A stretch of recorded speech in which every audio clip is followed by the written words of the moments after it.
Now, a bit of a disclaimer here. The clunk you heard, I dubbed in. And it should be kind of obvious why I didn't want to accidentally jar anything loose here. We are set up rather precariously. I think that's how you say it. Precariously? Vicariously? Anyway, it doesn't matter. We're set up in such a way that the clunk could maybe break loose my little connection that I did last night, which you will see in the rollback. Yeah, I think in order to, quickly get to where we are right now, we should just go through the rollback, and all being well, we'll be seeing you in about, I think it's about 8 minutes long. All right, I've turned our hood around, as you can see, and we're going to be putting the jack stand on the bow, possibly this evening if everything goes as planned. Now, this is what's left of the sprues. We've used pretty much everything up. Now, you remember we used the metal barrels. Tony sent us the metal barrels, so we didn't need some of these parts. They were only if you didn't have the metal barrels. Well, anyway, enough about metal barrels. But about the ship's bell, I was on the internet a little while ago, and I couldn't find anywhere where I kept typing in where was the ship's bell located, and of course up would come where they located it in the wreck, that kind of stuff. And then I tried a different wording, and I just couldn't find anything on it. And I went through John Roberts' book a little bit. There's just so much in there, but it might be shown in his book where it actually was positioned. It would probably be right around here. I mean, it only makes sense. It would be right around here somewhere. But, there's just nothing. So, anyway, Allison has sent us a picture that she took on Friday. Now, I'm assuming she meant Friday a week ago, not today. And so I'm displaying it now for you to see. It's kind of, personal when one of the viewers is actually taking the picture. There is a good documentary that I've seen about the recovery of the bell and the dedication service of the bell, where Princess Anne had part in it. Now I will try to remember to attach the link to this documentary in the description to today's episode. Anyway, enough about the bell. Let's continue on here and get the jack stand on. And I guess we know where it's going to go. I don't need to point to the bow. Okay, let's get repositioned here. We'll get a different lens on, and let's see if we can get that glued on. And hopefully I'm not going to make the mess of it like I did on the jack stand in the back. I mean the ensign flag staff in the back. Now, mind you, at normal viewing distance, it looks really good. And I know that one of the legs did not go down in the hole on that brace affair. I was just afraid of breaking something. It was just too fiddly trying to get it to go around the railing and what have you. But it is what it is, and at arm's length it looks really good. Now, let's grab a different lens here very carefully if I reach across. And yeah.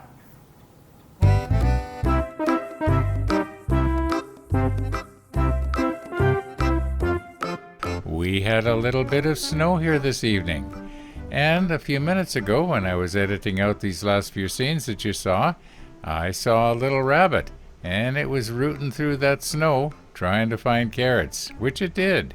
But then I sort of glanced over at my thermometer, and it was -19, and I was realizing that those carrots were probably pretty hard. Yeah, Well, I guess frozen carrots is sort of like a popsicle, right? Popsicle carrots or carrot popsicles. Yeah. I must be getting tired. Okay. Anyway, that's the rabbit update for this evening.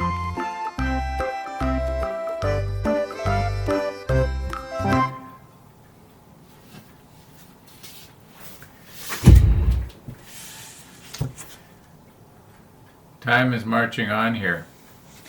Now, as long as we're talking about comments and so on, I got another comment from somebody who was suggesting maybe I could put a handle on the top of this thing so that I could, grab onto it. And remember when I was using this in yesterday's episode?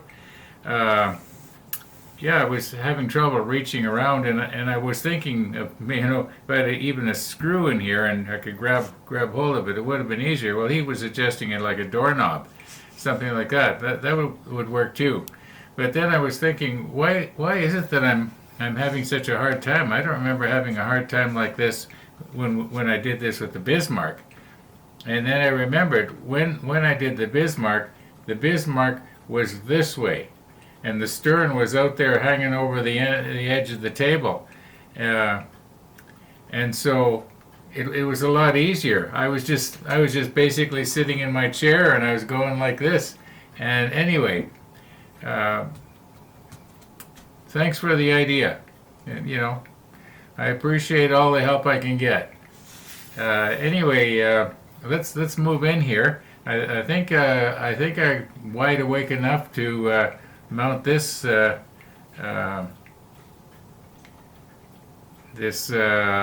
jack stand on. I'm going to use the helping hands though. Just let me set it up and recompose. Okay, as near as I can tell, that looks straight. It looks like it's positioned just right.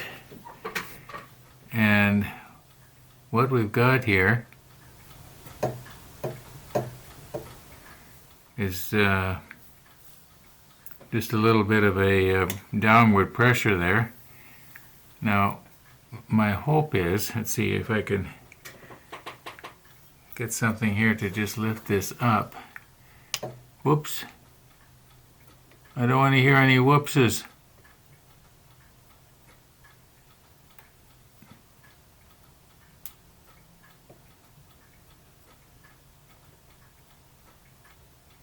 Come on.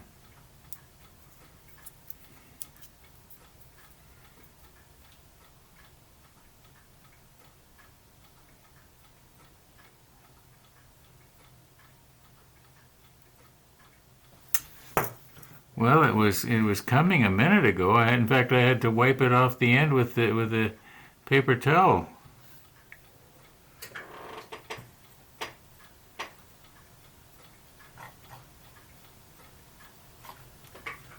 Oh, for heaven's sakes.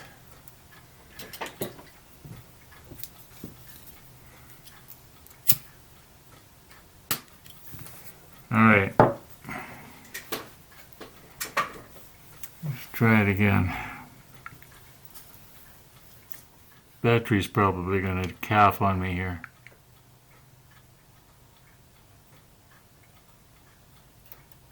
There we go.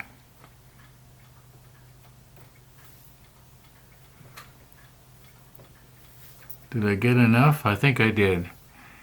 I don't think it's going to take very much. Okay, we'll check that in the morning. Yeah. See you in the morning.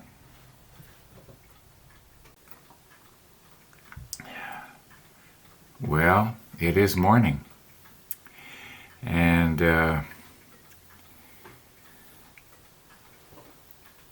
it could be that when I try to squeeze this carefully together to release this, I might put a little bit of lateral force. I'm not worried about the force up and down. I don't think this is going to break off that way, but it is possible that I'm going to, I don't know, should I try it? I don't think so. I think I'm gonna, if I was to wedge something in there and twist it and carefully open up the tweezers, just even not even a millimeter. Yeah, that's all it would take.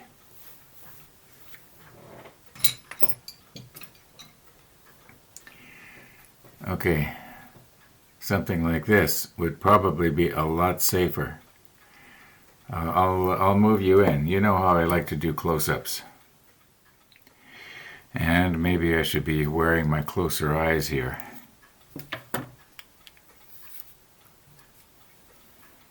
All right. Now,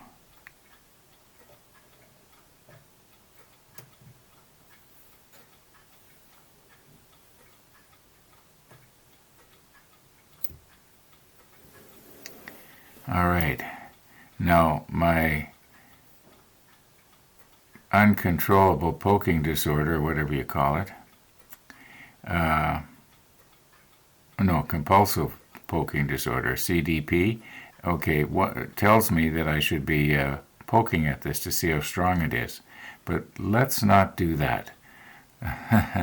But the only thing I should be doing is maybe taking my little paintbrush here and taking some of the number 22 and going around the top here where the Revell Contacta has sort of been on the top of the gunnel, and I can sort of see it sort of glinting.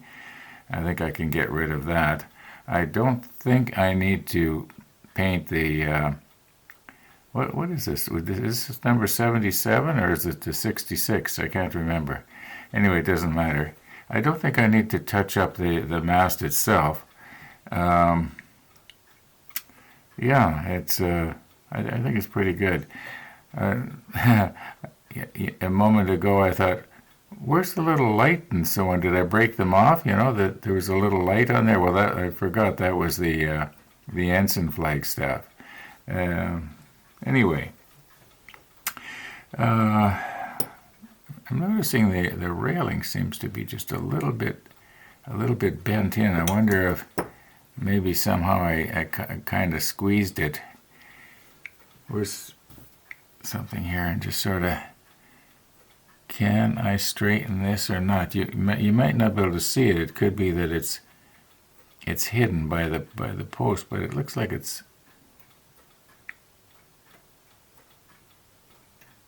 There, that looks better to me from my perspective. Yeah, it must have got pushed in a little bit somehow. I'm not surprised. Something as light as just the cord hanging to the camera, and okay, let's move on here.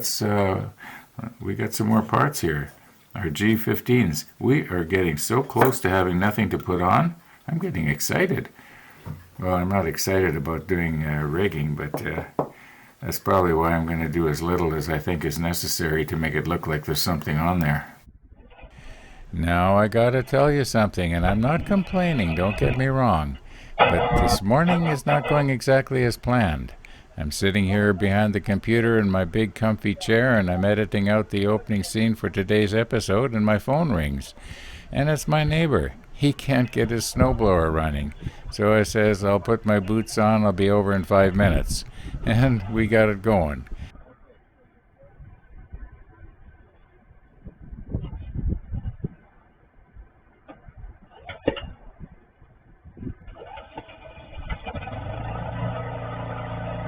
Now, because he got his snowblower going, I have to crank up mine. So that sort of put a bit of a, I don't know what you call it, threw a monkey wrench into this morning's episode. We'll just have to see how it goes. Well, it could be worse, right?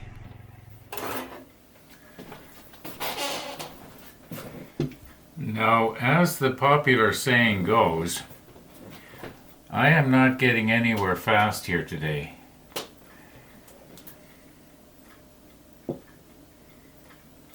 Now, be very careful where I grab on.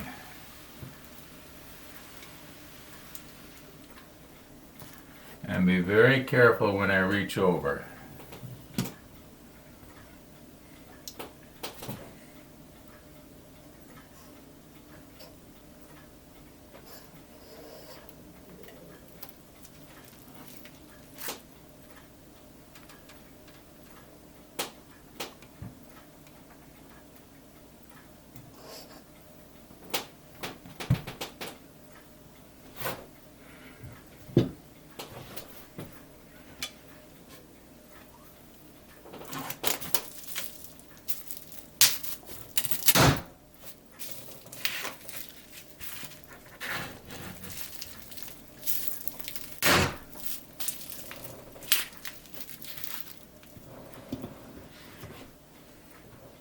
Now I can always put those back in different locations. I'm planning to use the same thing when we do the Rodney. But hopefully by that time, this is going to be in the case.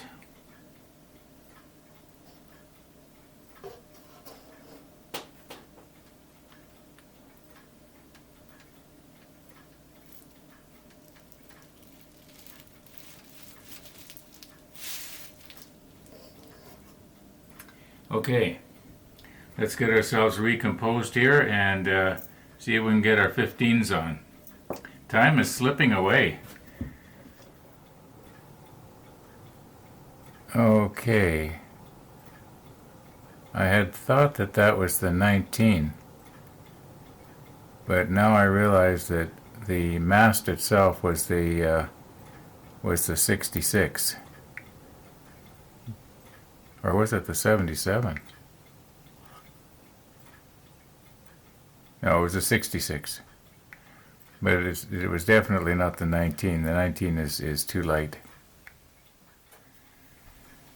Okay, I know I said we were going to do the 15s, but just sampling a little bit of number 66 here. And when I was moving everything around, there's a little spot right on the top there. And what happens is, when the light hits it just right, it's kind of like one of Peter's fiber optic cables. You get this little pinpoint light. Okay, so we'll let that dry.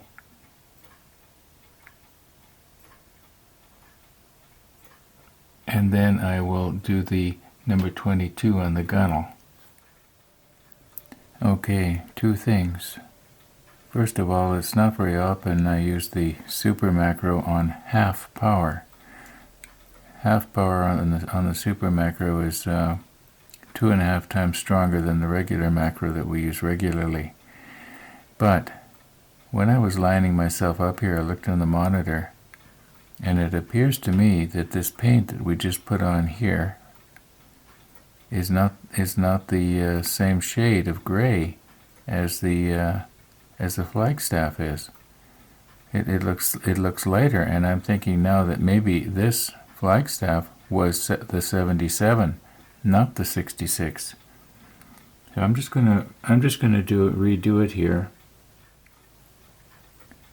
with the 77. And see how it looks when it dries.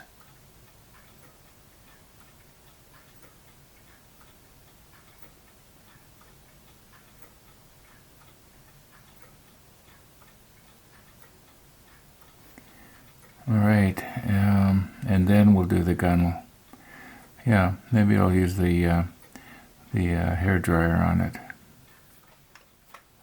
And perhaps then we'll do the time-lapse thing. It's starting to dry already, isn't it?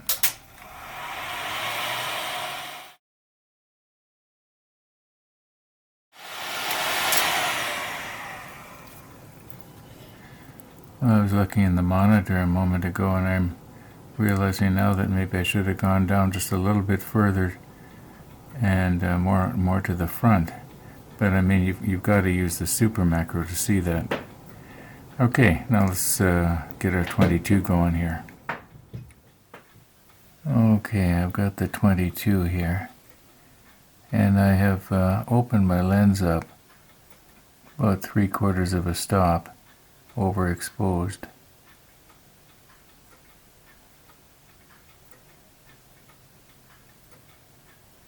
Now don't go up the flagstaff now.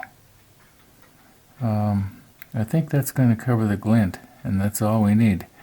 Now there's a little bit on the other side. I'm just going to get it off camera and get it done. Okay, are we never going to get these 15s on? Anyway, I just cut these down in the workshop and reach over very carefully.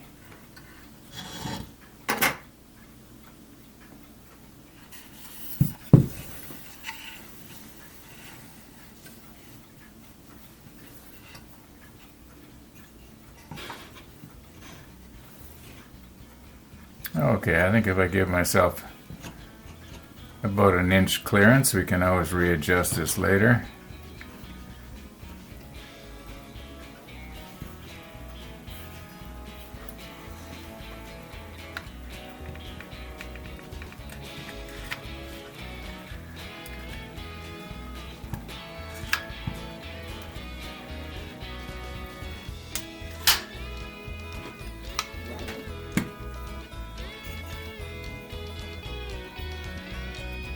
And I'll just hold that for about a minute, and then I'm going to do the other side the same way. Okay, now don't poke at it, just point at it. It's protected now.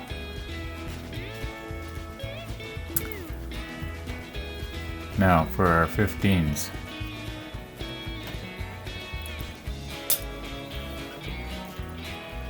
Which we are going to have to do in tomorrow's episode. Yeah.